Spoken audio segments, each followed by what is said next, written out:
The Virtual Curbside is a production of the Utah chapter of the American Academy of Pediatrics, the Utah AAP, working together to improve children's lives through education, advocacy, and networking.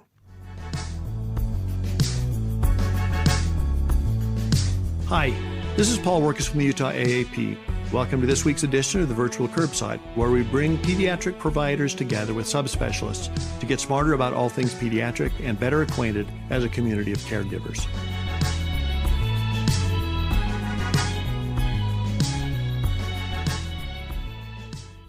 The Virtual Curbside is brought to you in part by a generous grant from Primary Children's Hospital. Primary Children's Hospital, the child first and always. Attention pediatric healthcare professionals. Are you ready to hear the latest insights on pediatric care? Sort of like you hear on the Virtual Curbside. Join us for the 47th Annual Common Problems in Pediatrics Conference happening June 3rd and 4th, 2025, all virtual. This premier event features expert speakers and cutting-edge topics, all from the comfort of your own home or office. Earn CME and MOC2, connect with colleagues, and elevate your practice. Register now at aaputah.org events. Welcome back to the Virtual Curbside. This is your host, Paul Wirkus. Fortunate this month to have Dr. Tara DuPont here from Neonatology at Primary Children's and the University of Utah. Welcome, Tara. Thank you. One of the things that we struggle with as pediatricians is, you guys take great care of our babies in newborn ICUs, and then it turns out they come home and there are some particular management skills that I think we develop over time and that we learn during our training, but I think always deserve a little bit of refresher. So thanks so much for spending some time talking with us about that for the next couple of weeks. Yeah, no problem. Tell us a little bit about yourself. Where are you from originally? Yeah, I grew up in Albuquerque, New Mexico. Went to college in New Mexico State. I was a swimmer for New Mexico State. And then went off to medical school at UT Houston. And then residency and fellowship were both at UT Southwestern in Dallas. Okay. After completing residency and fellowship, my first job was in Albuquerque. I went back to home, Albuquerque, New Mexico, at the University of New Mexico. And how long have you been here? I have now been here, I think 6 years, actually. I started January of 2019. Time flies when you're having fun, right? Right? It's been an eventful couple of years since then. Now, I understand that you also, in addition to your neonatology responsibilities, also are in the neonatal follow-up program here in Utah? I do. But neonatal follow-up is actually one of the reasons I went into neonatology. I was one of those residents who liked everything. So I actually thought I was going to be a developmental and behavioral pediatrician. And then somehow my attending and my fellow while I was at UT Southwestern in Dallas showed me how development was happening in the NICU. And it just blew my mind it's actually a head ultrasound on a 25-week baby that had no sulci or gyri in it. And then throughout my month rotation there, just watching that brain develop sulci and gyri and seeing the baby develop more cortical control of its basic functions. It really made me excited about neonatology, but I knew I couldn't leave it at just neonatology. I wanted to see what happened afterwards. And so I was fortunate at UT Southwestern. They had a great NICU follow-up program that I did some extra rotations in. And then when I moved out to New Mexico, I was part of their follow-up clinic, which looked a little bit different than UT Southwestern's and also looks a little bit different than the one here in Utah. So it's kind of fascinating how every institution has a little different take on what neonatal follow-up entails. In whatever form it takes, it's an incredible resource. So what a wonderful thing to be able to partner with somebody in those important things. Yeah. Before we dive in, do you have any disclosures? I do have one disclosure. I was the site PI for a study funded by Pfizer. The study concluded about 18 months ago, so I no longer have that relationship with them, but I still am required to report it. All right.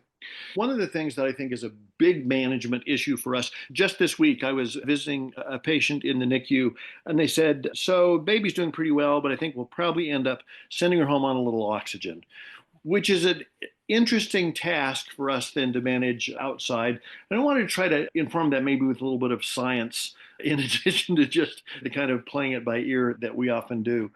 It seems to me that the first thing we need to do in doing that is to be able to understand the history of what's going on with the baby. What things should we be especially tuned into in trying to decide how we're going to manage that baby on the outside? Yeah, I think the pathophysiology behind it comes into play as to what the reason for the oxygen requirement is. And to be honest, sometimes we honestly don't know, and we attribute a lot in Utah to altitude. We are breathing a lower level of oxygen. I'll tell you, when I did my fellowship, we never sent babies home on oxygen, ever. And then when I moved to New Mexico, which was a slightly higher altitude than we are here in Salt Lake, at least, we sent a lot of babies home on oxygen, which was a bit of a practice shift for me. Yeah. I would say from our NICU, this is kind of a guess, but I would say probably 60 to 70% of the kids we discharge home on oxygen. It's a lot. It's a lot. It is a lot. Surfactant deficiency is what we think of the most, which historically was called hyaline membrane disease. That disease process has come under some scrutiny because that's really a pathological diagnosis. It's seeing the hyaline membranes on lung autopsy, which fortunately we don't have to do a lot of Mhm. autopsies on preterm babies anymore. But it is now called RDS more commonly, respiratory distress syndrome of prematurity. Now, it is true that it's due to surfactant deficiency, but it's also physiologic in a preterm baby. You and I have a rough rib cage and soft lungs, and the combination of those two creates a negative pressure between your lungs and your rib cage that results in pulling the lungs out.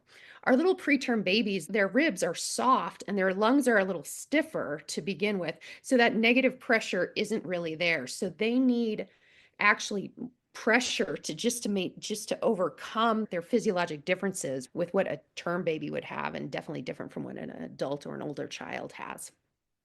So that's problem number one. And that can evolve into, if those lungs are damaged, which is actually our fault in the NICU. If we damage those lungs in the NICU, which we often do because a ventilator is not kind to baby lungs, it will cause scarring if a baby's on a ventilator for too long. Then we start getting into bronchopulmonary dysplasia or chronic lung disease, so BPD, and there's different stages of that.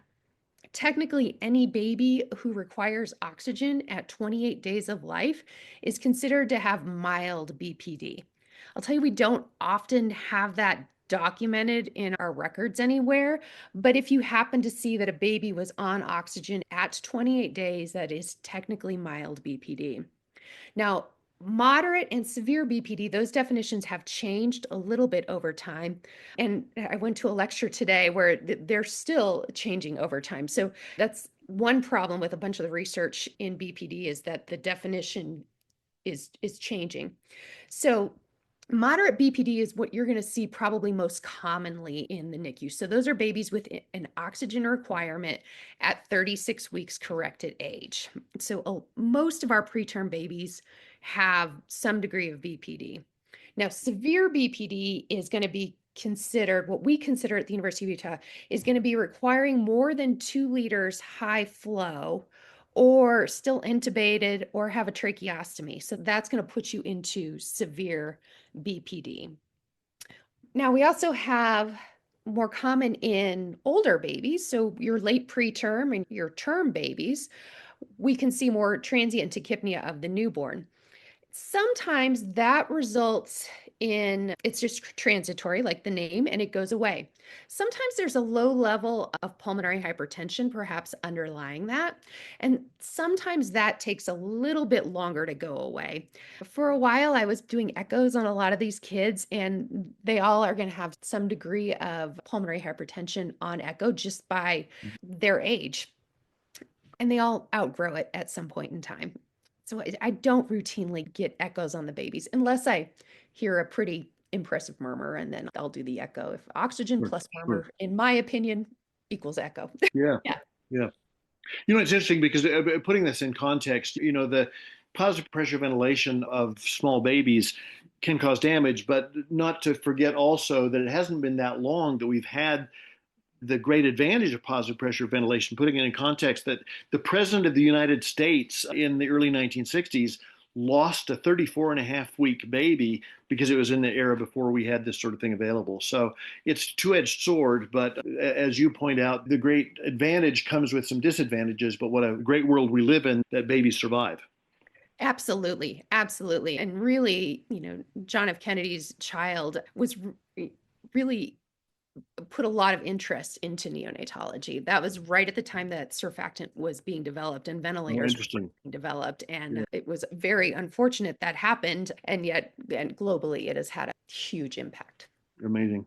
Yeah. Amazing. So it seems like the first thing we ought to know when we're taking a baby is, and it's probably true for the whole process, isn't it? That the most important thing for me accepting a baby from the NICU is I should be able to have the advantage to talk to somebody about what's happened with that baby and what sorts of things are going on in that baby's life. Yes, I think the discharge communication is huge. I have a little bit of insight. I don't get phone conversations, but I get to read discharge summaries for babies Mhm. that I did not take care of coming out of the NICU. And there is a wide variety in how we send our discharge summaries out.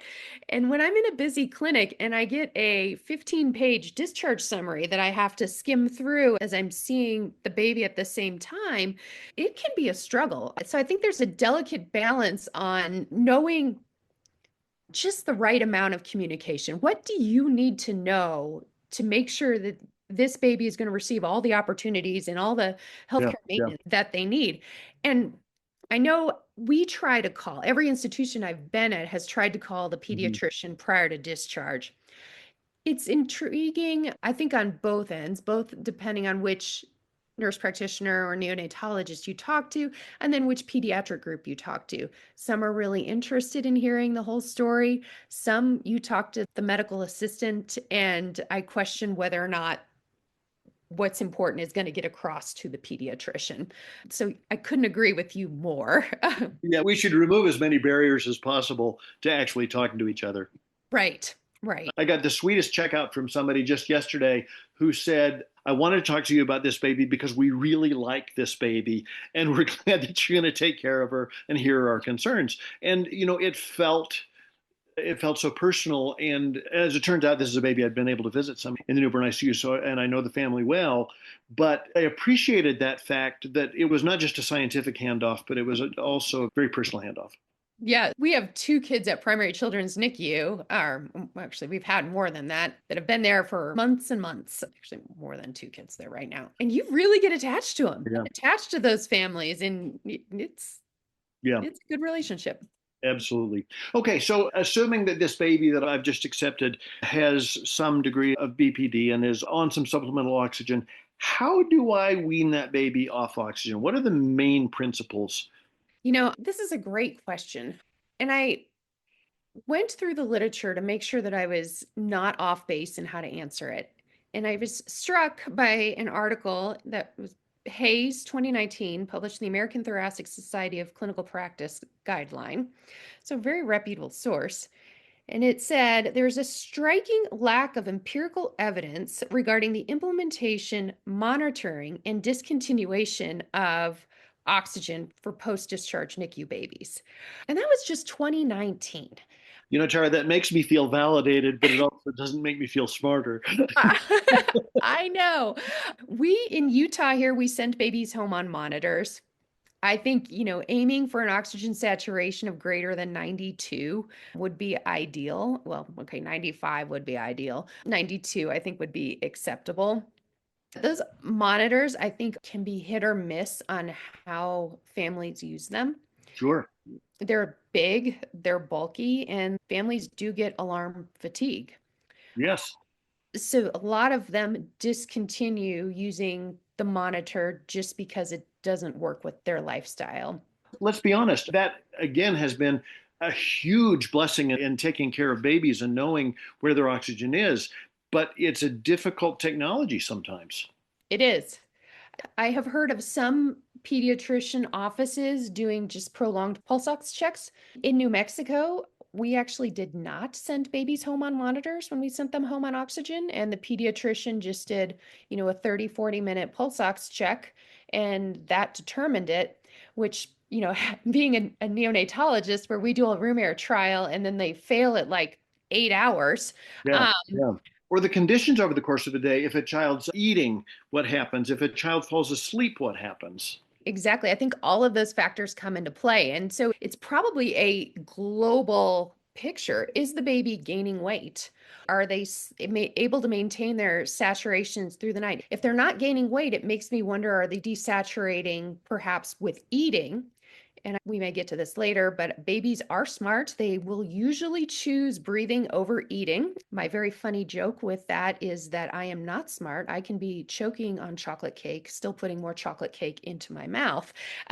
Babies will always choose breathing over eating. So if you see a baby that's losing weight, perhaps they are a little bit oxygen hungry, and that would be a reason to not wean the oxygen, even if their SATs are kind of borderline acceptable. I think that's true for sleeping as well. If they're not able to sleep well at night and they're constantly awakening because of little hypoapneas, then I would leave the oxygen on. So some combination then of if they have an oximeter. Now there is this industry, and I know it's sort of in a very gray area right now, of informal home oximetry devices. Are those dependable enough to wean a baby's oxygen with? I just looked up a little bit of information on the owlet. Previously, we had said no, and they got in a little bit of trouble with the FDA a couple of Right, years ago. It is right. actually a Utah-based company, but they have since, as of November 2023, they have acquired FDA approval for their device to be a medical device. What's interesting, though, is it is an over-the-counter device, and they do explicitly say healthy infants 6 to 30 pounds, and it's recommended for 1 to 18 months of age. Now, I'm sure a lot of that is legal necessities into Sure. that and what the FDA required them to write. I do have a lot of families that like the device, but I can't say I did not find any articles showing that it was validated. I only found articles saying it was FDA approved now. So may have some suggestive benefit if that's all you've got in terms of weaning somebody's oxygen. Correct, correct. Anecdotally from families, I've heard it's a bit easier to use than our big bulky monitors. Right. Well, it's interesting because sometimes my MA just gives up and can't get a saturation. And so I go in and sit with them for a while and can get a saturation usually, but it's not always an easy technology to use. No, it's not. I agree. All right. When do I throw up my hands and say this baby needs to see pulmonology? I think we do a pretty good job in the NICU. Those babies with moderate to severe BPD, the ones that probably are not going to be referred to pulmonology are going to be your probably late preterm to term kids. And I would say if you can't get them off of oxygen in a month or two, I would consider a referral to pulmonology. What about the babies who are on diuretics or bronchodilators or inhaled steroids? How do I manage those? And what should my expectation be, whether this is a short term, long term issue? I have found that pulmonology likes to leave them on those inhalers for a long time, like several years. And I would probably defer to what the BPD clinic says. All of those kids, if they're on inhalers, it's probably managed by the BPD clinic. And I think that would be reasonable to refer to pulmonology, specifically BPD clinic. When it comes to diuretics, that gets into a little more question of if there's some pulmonary hypertension involved in that as well. In which case, hopefully those kids are following up with the pulmonary hypertension and BPD clinic, and they can help with those. I don't think a pediatrician should need to be responsible for weaning those medications. And we should have the expectation that it's not a sign of weakness to collaborate. 100%. Yes. Yeah. Let's talk a little bit about some preventive care. It's late winter 2025 right now. This has been the first full season that we've been able to give RSV prophylaxis. Do we know, has that been helpful? Anecdotally, I've heard from our PICU colleagues that they have not seen as much RSV for admissions. When I did a quick literature search on this, that does not show up in the literature quite yet. Yeah, The yeah. only studies that I find in the literature are related to study results, which showed benefit. Sure. Yeah, Sure. And people are probably gathering and compiling data, and we should know over the next couple of years. I hope so. Yeah.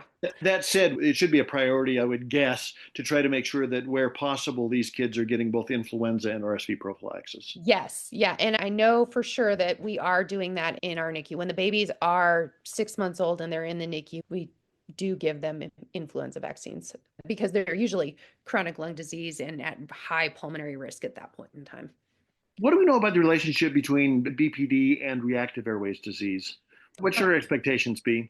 Yeah, there is a correlation. There's a correlation, the exact causation, I'm probably not an expert on. When we think of BPD though, I think of it as something that's possible to outgrow. So that ventilator is causing scarring on the lungs, which with each mechanical breath, it can cause scarring to the lungs. What I tell families is it can be encouraging because the scars stay the same size. So with growth, the scar becomes proportionately much smaller. So if it is just BPD due to inflammatory scarring or volutrauma, atelectrotrauma, all of our traumas that we do in the NICU, they should outgrow it. Now, do those lungs get a little sensitized along the way? Yeah, they probably do. Not something we need to speculate about. I know there's a lot of family teaching that happens along the way, but are there any particular sorts of things that we should be helping families anticipate and be especially cautious about? From a respiratory standpoint, yes, I think we should make sure that families know how to count how many breaths a baby's taking a minute. Yeah. I think they should absolutely know what the monitor does and how the oxygen works. All of that is done at the time of discharge. I often don't think we do a great job in the NICU of talking about longer term outcomes. Like you're probably going to be on these inhalers that you're on for a couple of years. There's a chance it'll be shorter, but you can expect to be on these for probably 2 to 3 years after discharge. Those are the things that come to my mind from. Sure. And probably at least some expectation that during the respiratory season, we can give extra help for influenza and RSV.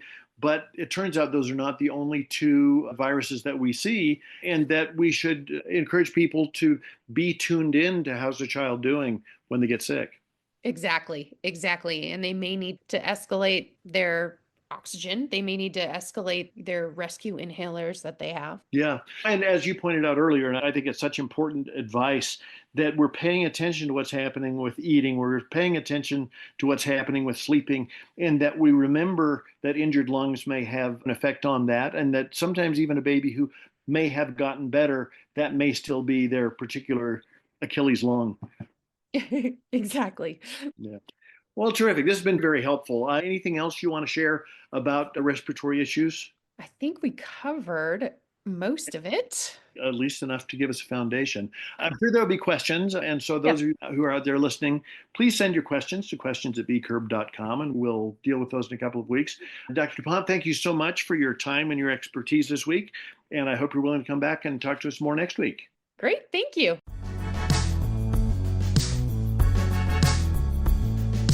Thanks for joining us.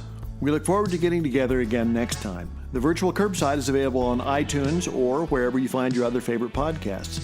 Be sure to like us and subscribe. We want you to like us both because we're needy that way and because that will help other listeners like you find us. Check out our website, vcurb.com, for supporting materials, schedules, and other great stuff. The Virtual Curbside is an educational production of the Utah chapter of the American Academy of Pediatrics.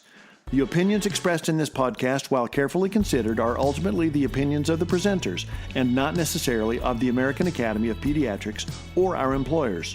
And remember, the content of this podcast shouldn't be seen as a substitute for seeking actual personal medical care. If this is an emergency, hang up and dial 911. Otherwise, schedule a visit with a caring healthcare provider to try to get to the bottom of your concerns. None of this could happen without Elisa Stoddard, our extraordinary executive director of the Utah AAP. Many thanks to Tim Cosgrove for his help on the website and logo design. Production design and editing thanks to Phil Wirkus, who also composed the theme music. See you next time.